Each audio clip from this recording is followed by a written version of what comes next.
दोस्तों अभी एक कमेंट पढ़ा जिसमें एक व्यूअर लिखते हैं कि मैम भगवान की कृपा से सब कुछ है, अच्छा घर परिवार नौकरी, पर नहीं समझ में आता कि मन क्यों खुश नहीं रहता।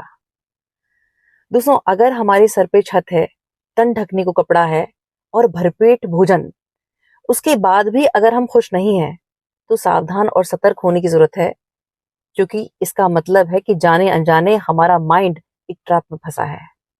और ट्रैप है सोशल मीडिया का या फिर फैशन ब्यूटी के एड्स का, जहां हमें ऐसे विजुअल्स दिखाए जाते हैं, ऐसे एड्स हमारे सामने चलते हैं और हमें लगता है कि यार हमारे पास बड़ा घर नहीं है, हमारे पास बड़ी कार नहीं है, नया मोबाइल नहीं है, हमारा पार्टनर परफेक्ट नहीं है, हमारे पास परफेक्ट बॉडी नहीं है या फिर रूप रंग, और जाने अनजाने हम हमेशा औरों से तुलना करने बैठ जाते हैं और फिर यही हमें नाखुश रखता है।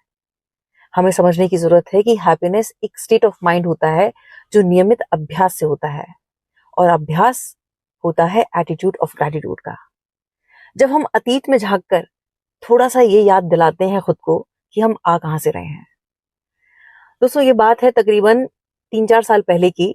घर में त्योहार था, रक्षाबंधन की बात है। माँ गर्मा गर्म पूड़ियां सेक रही थी और मैं और मेरे पापा खाना खा रहे थे।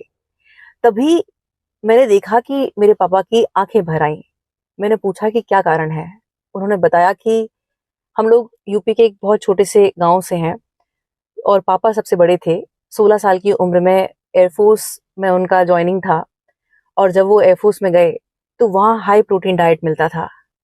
तो वो बता रहे थे कि जब मैं सजी हुई थाली देखता था तो मुझे मेरे छोटे भाई बहन की याद आती थी कि उन्होंने वही रूखा सूखा खाया होगा और मैं ये सब खा रहा हूँ।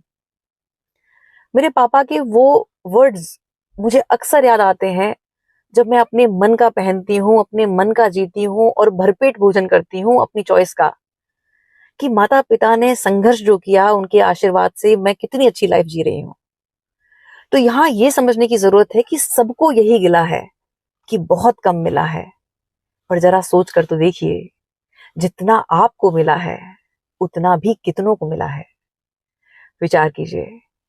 बहुत बहुत आभार। नमस्कार। जय श्री राम।